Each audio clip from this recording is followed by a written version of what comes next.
Hi ஒருவன் எல்லாரும் எப்படி இருக்கீங்க? நல்லா இருப்பீங்கன்னு நினைக்கிறேன். இன்றைக்கி முக்கியமான ஒரு காலேஜை பற்றி தான் பார்க்க போகிறோம். குறுகிய காலத்திலே பழமை வாய்ந்த கல்லூரின்னு சொல்கிறாங்க. என்ன கேட்டால் பழமை வாய்ந்த கல்லூரி கிடையாது. ஒரு 1998 ஆரம்பித்தது பழமை வாய்ந்தது கிடையாது. கிட்டத்தட்ட 25 வருஷம் ஆச்சு தான். பட் இருந்தாலும் 1980 தொடங்கின காலேஜ் கூட இன்னும் முன்னேறாமல் இருக்குது. 1998 எஸ்டாப்ளிஷ் பண்ணி இன்றைக்கி ஒரு பிராண்டுன்னு பேர் எடுத்திருக்கிற Sri Krishna college of engineering and technology காலேஜை பற்றி தான் பார்க்க போகிறோம். அண்ட் என்ஜினியரிங்கில் அவங்க பெரிய ஒரு புரட்சியை உண்டாக்கிட்டு இருக்காங்க. என்ஆர்எஃப்பில் 83rd rank கன்சிஸ்டன்சியாக வச்சுட்ருக்காங்க. 83rd 60s 70s அந்த ரேஞ்சிலே அவங்க கன்சிஸ்டன்ஸாக என்ஆர்எஃப் ரேங்கிங் வாங்கிட்டு இருக்காங்க. நாக்கு A++ NBA அக்ரிடேஷன் வச்சுருக்காங்க. இங்கே 11 கோர்ஸ் வச்சுருக்கிறாங்க. அட்டானமஸ் காலேஜ் இது, அட்டானமஸ் இன்ஸ்டியூஷன், என்ஆர்எஃப் ரேங்கிங் வச்சுருக்காங்க. ஸோ எல்லாமே சேர்ந்த கலவை. அண்ட் பிளேஸ்மெண்ட் பார்த்தீங்கன்னா 60 LP ஹையஸ்ட் சேலரி பேக்கேஜ் இந்த 2026 வாங்கி கொடுத்துருக்காங்கன்னு சொல்கிறாங்க. டேட்டா என்னன்னு பார்ப்போம். 95 LPA வரைக்கும் வாங்கி கொடுத்துருக்காங்க 2023. இப்போ என்ன ஆயிடுச்சு அப்படின்னா பிளேஸ்மெண்ட் கம்மின்னு சொல்கிறாங்க. இது கிருஷ்ணாவில் ஒரு பிரச்சனை போயிட்டுருக்குது. என்னென்னா ஃபஸ்ட்டு டிஎன்ஏ கோடு தெரிஞ்சுக்க. டிஎன்ஏ கோடு 2718 உங்களுடைய சாய்ஸ் ஃபில்லிங்கில் முக்கியமான கல்லூரி. ஓகேங்களா? 2718. இப்போது எல்லாம் என்ன பிரச்சனை போயிட்டுருக்குன்னா SKCT SKCETயும் 2 கல்லூரி இருந்தது. ரெண்டுமே ஒன்று சேர்ந்து 2300 சீட்டு இப்போ இருக்குங்க. இப்போது என்ன பிரச்சனை பசங்களுக்கு வருதுன்னா, அந்த பிராண்டுன்னு சொல்லி போய் சேரலாமா, இல்லை இண்டிவிஜுவல் அட்டென்ஷன் எங்களுக்கு படிப்பு கொடுக்குறாங்களா, இவ்வளோக்கு பேத்துக்கும் பிளேஸ்மெண்ட் இருக்கா அப்படின்னு சொல்லிட்டு நிறைய பேத்துக்கு ஒரு கேள்வி வருது. ஸோ அதனால் அந்த கிருஷ்ணாவை விரும்பாமல் அடுத்ததாக இருக்கிற Sri Eswar, KPR and also பார்த்திங்கன்னா குமரகுரு இந்த காலேஜில் போய் விசிட் பண்ணுறதா எனக்கு ஒரு தகவல். ஆனாலும் அந்த கிருஷ்ணா அந்த பிராண்டுங்கிறது எப்பவுமே போகாது. கிருஷ்ணாவை நம்பி போகலாம். பட் எங்கே படித்தாலும் சரி ஸ்கில்லு தான். இப்போ 95 LPA 60 LPA சொல்கிறோம்ல, அவன் சும்மாலாம் வாங்கியிருக்க மாட்டான். அவனுக்குன்னு ஸ்கில் இருக்கிறனால தான் வாங்கி கொடுத்தாங்க. அதாவது அங்கேருந்து கம்பெனி வந்தாலும், கம்பெனி வர வச்சாலும், கல்லூரிக்குள்ளே வர வச்சாலும் அவனுக்கு ஸ்கில் இருக்கிறனால தான் அவன் பிளேஸ் ஆனான். புரிஞ்சுக்கோங்க. ஸோ அதான் இந்த அளவுக்கு பார்த்தீங்கன்னா அந்த காலேஜ் ட்ரெயின் பண்ணணும். அந்த அளவுக்கு இருக்கான்னு கேட்டால் இருக்குது. பட் இந்த 2300 பேருன்னு வரும்பொழுது இந்த குவாலிட்டி கொடுக்க முடியுமா அப்படின்னு எல்லாத்துக்கும் ஒரு கேள்வி வருது. பட் கொடுக்க முடியும்னு சொல்லி நம்பி ஆரம்பிச்சிருக்கிறாங்க. என்னன்னு தெரியல. உள்ளே இருக்க பசங்கிட்ட விசாரித்து பார்க்கும்போது ஹாஸ்டல் ஃபெசிலிட்டிஸ் நல்லாயிருக்கு, ஃபுட்டு நல்லாயிருக்கு. என்ன ஃபீஸ் கண்டதுக்கெல்லாம் பிடுங்குவாங்க. ஃபீஸ் கொஞ்சம் ஜாஸ்தி. எல்லா Tier 1 காலேஜோட இது கொஞ்சம் ஜாஸ்தி கோயம்புத்தூர் செக்டாரில். அண்ட் ரொம்ப ஸ்ட்ரிக்டாக இருக்காங்க. உள்ளார வெளியில் ஒன்றும் கண்டுக்க மாட்டாங்க. உள்ளே ரொம்ப ஸ்ட்ரிக்டாக இருக்குன்னு சொல்கிறாங்க. ஸ்போர்ட்ஸுக்கு முக்கியத்துவம் கொடுப்பாங்க. அகாடமியில் கரெக்டாக இருப்பாங்கன்னு சொல்கிறாங்க. அகாடமியில் இன்கேஸ் ஏதாவது நீங்கள் குளறுபடி உண்டாக்கிட்டால் அகாடமியில் கை வைக்கிறதுக்கான வாய்ப்பு இருக்குன்னா அட்டானமஸ் இன்ஸ்டியூஷன். ஓகேங்களா? அண்ட் அதில் கண்ணு கருத்துமாக இருக்கும். லேப்லாம் கரெக்டாக நீங்கள் அட்டன் பண்ணல அப்படின்னா லேபில் நீங்கள் மார்க் கம்மியாகிறது பார்க்க முடியும். அதையும் சொல்கிறாங்க. அண்ட் ரெண்டாவது விஷயம் பார்த்தீங்கன்னா ரொம்ப ஸ்ட்ரிக்ட் தான் உள்ளார. இப்போ ரொம்ப ஸ்ட்ரிக்ட் பண்ணிட்டாங்க. பட் இருந்தாலும் பார்த்தீங்கன்னா நம்ம போனோமா வந்தோமா அப்படின்னு கரெக்டாக இருந்தோம்னா எந்த பிரச்சனையும் கிடையாது. சும்மா சுற்றிட்டும் புத்திட்டு இல்லாமல் இருந்தோம், எல்லா விஷயமும் பண்ணிகிட்டு இருந்தோம்னா எதுவும் செட் ஆகாது. இதுதான் கிருஷ்ணா காலேஜில் இப்போ நடந்துகிட்ருக்க நிலமை. பசங்கிட்ட கேட்டு விசாரித்ததில் இதுதான் சொன்னாங்க. பட் மோரோவர் இன்டர்ன்ஷிப்லேருந்து பார்த்தீங்கன்னா ஸ்கில் டெவலப்மெண்ட்லேருந்து அதே மாதிரி கொண்டு போகிறாங்க. செகண்ட் இயர்லேருந்தே இன்டர்ன்ஷிப்பு, அதுக்கப்புறம் ஸ்கில் டெவலப்மெண்ட்டு, பிளேஸ்மெண்ட் ட்ரைனிங்கு, ஜிடிக்கு தனியாக குரூப் டிஸ்கஷன் சொல்லிட்டு நிறையா இனோவேட்டிவாக நிறையா விஷயங்கள் டாப்பிக்காக எடுத்து பேசுகிறது, செமினார் எடுக்கிறதுல எல்லா கல்லூரிலையும் இருக்கும். பட் இருந்தாலும் ஒரு இனோவேட்டிவாக பண்ணுறாங்கன்னு சொல்கிறாங்க. சென்டர் ஆஃப் எக்ஸலன்ஸில் இண்டஸ்ட்ரி கூட டைப் பண்ணி இண்டஸ்ட்ரி சில விஷயங்கள் சொல்லித்தர்றாங்க அப்படிங்கிறது சொல்கிறாங்க. என்னதான் இருந்தாலும் நமக்கு ஸ்கில் இருந்தால் தானே வேலை வாய்ப்பு. அந்த ஸ்கில்லுங்கிறது இந்த கல்லூரி மாதிரி போனால் தான் நீங்கள் டெவலப் ஆக முடியும். ஏன்னா கல்லூரியிலே நிறைய விஷயங்கள் சொல்லிக் கொடுப்பாங்க. சரி வாங்க மேற்கொண்டு நிறைய இன்ஃபர்மேஷன் பார்ப்போம். DNA counselling code 2718. Fee structure என்ன அப்படின்னு பார்த்தீங்கன்னா tuition fee, hostel fee. Tuition fee college fee government கோட்டாவோடைய போனால் 1.5 லட்ச ரூபா சாலிடாக வரும். மேனேஜ்மெண்ட் கோட்டா 2 லட்சம் 3 லட்சங்கிறனா கிடையவே கிடையாது. என்ன போனால் டொனேஷன் வாங்காமல் நீ 5 லட்சம் கொடு, 6 லட்சம் கொடு. ஒரு கோர்ஸுக்கு ஈஸியாக சிஎஸ்சினா ஒரு 5 லட்சம் 6 லட்சம் கேட்குறாங்க. 4 வருஷமும் தொடர்ந்து 5 லட்சம் 6 லட்சம் கேட்குறாங்க. இது எனக்கு நியூஸு. இது எப்படின்னு தெரியல. உள்ளே போய் விசாரிச்சுக்கோங்க.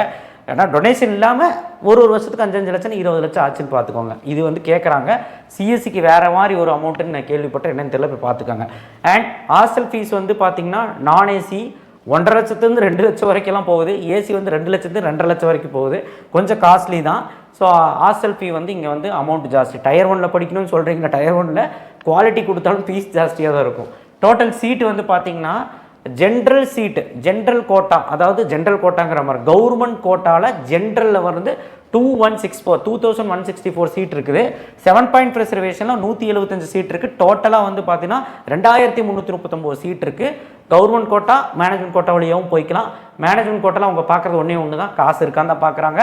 மார்க் பார்க்குறாங்க, 10th மார்க் மட்டும் தான் இப்போதைக்கு கேட்குறாங்க. போய் வேணால் அட்மிஷன் போட்டுக்கலாம், ஆனால் காசு கொடுக்கணும். டொனேஷன் இல்லாமல் ஃபீஸு டொனேஷன் மாதிரி வருஷம் 5 லட்சம் அப்படி கேட்குறத நான் கேள்விப்பட்டேன். சிஎஸ்சி கொஞ்சம் டிமாண்ட் தான் கேள்விப்பட்டேன். நீங்கள் பார்த்துக்கோங்க. மார்க் இருந்தால் இந்த கல்லூரியில் 170க்கு மேலே ஏதோ ஒரு கோர்ஸ் கிடைக்கும். ஏன்னா வந்து சீட் இன்க்ரீஸ் பண்ணியிருக்கனால, சீட்டு வந்து 2 காலேஜ் இதாக ஜாயின்ட் ஆனதுனால நமக்கு சீட்டு சில கோர்ஸில் கிடைக்கிறக்கு வாய்ப்பு இருக்குது. நான் சொல்கிறேன், எக்ஸ்பெக்டட் கட் ஆஃப் சொல்கிறேன், சரிங்களா? அப்படியே நோட் பண்ணிக்கோங்க, வீடியோ ஸ்கிப் பண்ண பாருங்கள். பிளேஸ்மெண்ட் ஸ்டாட்டிக்ஸ் பாருங்கள். 234 கம்பெனி வந்திருக்குது 2025. 2025 முடிதான் இங்கே போட்டிருக்காங்க. 2026 கம்பெனி விசிட் பற்றி போடல. 2026 பேக்கேஜ் போட்டிருக்காங்க. 2025 தான் 234 கம்பெனி வந்ததாகவும் சொல்கிறாங்க. அதுக்கு முன்னாடியெல்லாம் ஸ்டாட்டிக்ஸ் இப்படி தான் இருக்குது, பார்த்துக்கோங்க. பட் இப்போ பாருங்கள், 234 கம்பெனிங்கிறது சும்மா இல்லை, பெரிய லெவலில் தான். மேக்ஸிமம் சேலரி 2023 95 லட்சம் பர் ஆனம் வாங்கி கொடுத்துருக்காங்க. அண்ட் 2025 60 லட்சம் பர் ஆனம் வாங்கி கொடுத்துருக்காங்க. 2026 சொல்லியிருந்தேன், 2025. ஸோ ஆவரேஜ் சேலரி வந்து பார்த்திங்கன்னா படிப்படியாக இன்க்ரீஸ் ஆகி ஸோ 7 lakhs பர் ஆனம் வந்து 2025 வாங்கி கொடுத்துருக்காங்க. இப்போவும் 7 lakhs பர் ஆனம் தான் மெயின்டைன் ஆகிட்டு இருக்குங்கிறது சொல்கிறாங்க. இதுதான் 2026 பேட்சோட அஃபீஷியல் வெப்சைட்லேருந்து எடுத்த டேட்டா. 182 கம்பெனி வந்திருக்காங்கன்னு சொல்கிறாங்க 2026. 2783 அது மீன் 2783 ஆஃபர்ஸ் வந்து ரிசீவ் ஆகிருக்கு. ஆஃபர்ஸ் அதில் ஸ்டூடெண்ட்ஸ் பிளேஸ் ஆகிருக்கிறது பார்த்தீங்கன்னா 1667 நம்பர்ஸ் வந்து பிளேஸ் ஆகிருக்காங்க. இது வந்து ஹியூஜ் நம்பர் தான். 60 LPA ஐஎஸ் பேக்கேஜ், 7 LPA வந்து ஆவரேஜ் சேலரி. அண்ட் 40 LPA எவ்வளோ பேர் வாங்கியிருக்காங்கன்னா ஸ்டூடெண்ட்ஸ் வந்து 21 பேர் வந்து வாங்கியிருக்காங்க. 21 பேர் வந்து 40 LPAக்கு மேலே வாங்கியிருக்காங்க. 20 பேர் வந்து 35 LPA வரைக்கும் வாங்கியிருக்காங்க. 35 பேர் வந்து 20 LPA வரைக்கும் வாங்கியிருக்காங்க. 602 ஸ்டூடெண்ட்ஸ் வந்து 7 LPA வரைக்கும் வாங்கியிருக்காங்க. 191 ஸ்டூடெண்ட்ஸ் வந்து 9 LPA வாங்கியிருக்காங்க. 1235 ஸ்டூடெண்ட்ஸ் வந்து 5 LPA வாங்கியிருக்காங்க. இட்ஸ் இஸ் ஹியூஜ் நம்பர், சந்தோஷமாகவும் இருக்குது. இந்த பிளேஸ்மெண்ட்டுக்காக தான் மக்கள் தேடி வராங்க. ஸோ கண்டிப்பாக அந்த பிராண்டுங்கிறது இவங்க குறைச்சலாக இடம் போட மாட்டாங்க. அந்த பிராண்டு தக்க வைக்கிறதுக்கு என்ன வேணாலும் பண்ணுவாங்க. பிளேஸ்மெண்ட்டை சொன்னேன். ஓகே, இப்போ எக்ஸ்பெக்டட் கட் ஆஃப் பார்த்துருவோம். இந்த கல்லூரி பற்றி எல்லா விஷயமும் தெரிஞ்சுக்கிட்டோம். எக்ஸ்பெக்டட் கட் ஆஃப் பார்த்துருவோம். ரேங்க் தான் முக்கியம் கட் ஆஃப் விட. இப்போ உங்கள் கையில் கட் ஆஃப் இருக்குன்னா கட் ஆஃப்க்கு பாருங்கள் கிடைக்குமா கிடைக்காதுன்னு. ஏஐடிஎஸ் ஓசிக்கு, பிசிக்கு, பிசிஎம்முக்கு, எம்பிசிக்கு, எஸ்சிக்கு, எஸ்சிஏக்கு, எஸ்டிக்கு பாருங்க. எஸ்சிஏக்கு பார்த்தீங்களா இவ்வளோ இருந்தால் போதும், எஸ்சிக்கு பார்த்தீங்களா இவ்வளோ இருந்தால் போதும், எஸ்டிக்கு பார்த்தீங்களா இவ்வளோ இருந்தால் போதும். பார்த்தீங்களா, சீட்டு கிடைக்கும், கிடைக்காம இருக்காது. மேனேஜ்மெண்ட் கோட்டா போய் தேடி போகிறீங்க, ஏன் போகிறீங்கன்னு தெரில. ஸோ ஏடிஎஸ் இது, ஏஎம்எல் வந்து இது. ரேங்க்கும் பார்த்துக்கோங்க. ரேங்க் வந்து இப்போதைக்கு உங்களுக்கு ஒன்றும் புரியாது. ரேங்க் வந்து உங்களுக்கு பாருங்கள் 1,06,595 ரேங்க்கெல்லாம் கிடச்சிருக்குது எஸ்சிக்கு. அதான் சொல்கிறேன், நீங்கள் வெயிட் பண்ணிங்கன்னா உங்களுக்கு எப்படி வேணாலும் சீட் கிடைக்கும். பாருங்கள் 185.5 23,262 ரேங்க்காரனுக்கு கிடச்சிருக்குது. இது வந்து க்ளோசிங் கட் ஆஃப். இந்த வருஷம் 2026 இந்த கட் ஆஃப் இருந்தால் நீங்கள் உள்ளே போயிடலாம். இதுக்கு மேலே இருந்ததுன்னா சேஃபு. அடுத்தது ஏஎம்எல்ல OC, BC, BCM, MBC, SC, ST பாருங்கள். எஸ்டிக்கு அலோகேட் ஆகலை, சீட் அலோகேட் ஆகலை. ஸோ நீங்கள் பார்த்தீங்கன்னா தெரியும், கட் ஆஃப் வைஸ் பார்த்துக்கோங்க. AIDS, AML.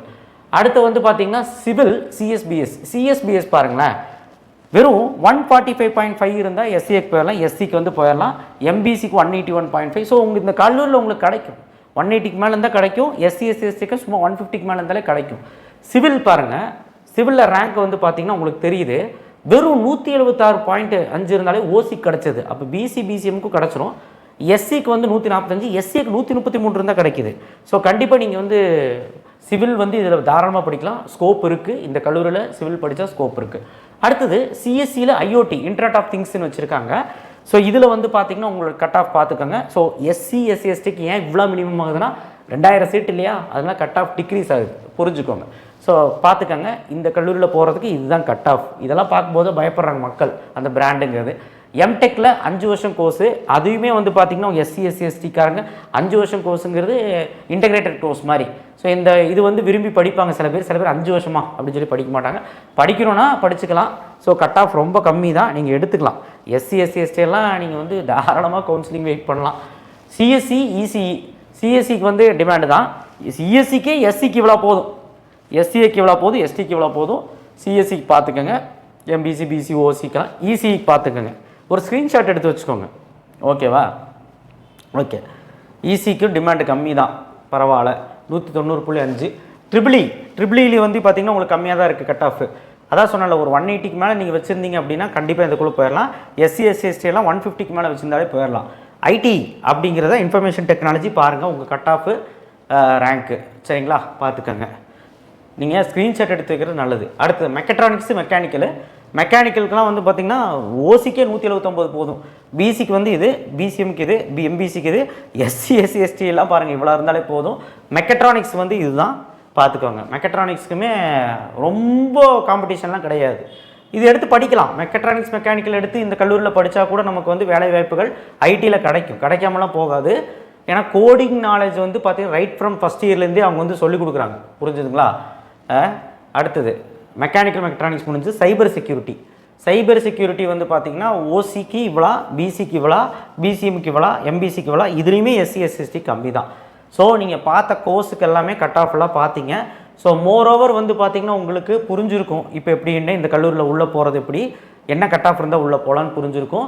நான் இப்போவும் சொல்கிறேன், மெக்கானிக்கல் மாதிரி கோர்ஸ் கிடச்சாலும் இந்த கல்லூரியில் எடுத்து படிச்சிரு. உனக்கு coding knowledge right from first இயர்லேருந்தே சொல்லிக் கொடுக்குறாங்க. நீ வந்து நான் என்ன சொல்லணும், கோர் வித் ஏஐ இன்றைக்கி பெஸ்ட்டு. ஏஐ வந்து நீ வெளியே கற்றுக்க, இல்லைனா காலேஜ்லேயே கற்றுத்தராங்க அப்படிங்கிறத சொல்கிறாங்க. அப்படி இல்லைனா நீங்கள் வெளியில் கற்றுக்கலாம். கோர் வித் ஏஐ பெட்டராக இருக்கும் இந்த தடவை. அண்ட் ஆல்சோ வந்து கோடிங் நாலேஜ், இப்போ நீ ஏதாவது மெக்கானிக்கல் சிவிலெலாம் படிக்கிறோம்னா கோடிங் லாங்குவேஜும் வந்து பார்த்திங்கன்னா உங்களுக்கு கல்லூரியிலே கற்றுக் கொடுக்குறாங்க right time first year. So இதெல்லாமே நீங்கள் அட்வான்டேஜாக எடுத்துக்கலாம். ஓகேங்களா? அதாவது வந்து பார்த்திங்கன்னா மெக்கானிக்ஸ் படித்த வேலை கிடைக்காதுன்னு இல்லாமல் நீங்கள் அந்த துறையிலையும் போகலாம். விருப்பம் இல்லைன்னா ஐடிக்கும் போகலாம். ஒருவேளை நீங்கள் சிஎஸ்சி கிடைக்காம, சிஎஸ்சி கட் ஆஃப் ரொம்ப கம்மியாக இருக்கும், சிஎஸ்சி கிடைக்கலனா என்ன, அந்த கல்லூரியில் போகிறக்கு ஒரு கட் ஆஃப் சின்ன கட் ஆஃப் தான் எடுத்திருக்கீங்க, மினிமம் கட் ஆஃப் தான் எடுத்திருக்கீங்க, ஏதோ ஒரு கோர்ஸ் கிடச்சா போதுன்னு சொல்லி உள்ளே போயிடுங்க. அதுக்கப்புறம் நீங்கள் வந்து கோடிங் நாலேஜ் வளர்த்துக்கிட்டு இந்த மெக்கானிக்கலும் படிச்சுக்கிட்டு அப்படியே நீங்கள் வந்து அந்த கோடிங் வச்சு அப்படியே ஐடிக்கு போயிடலாம்.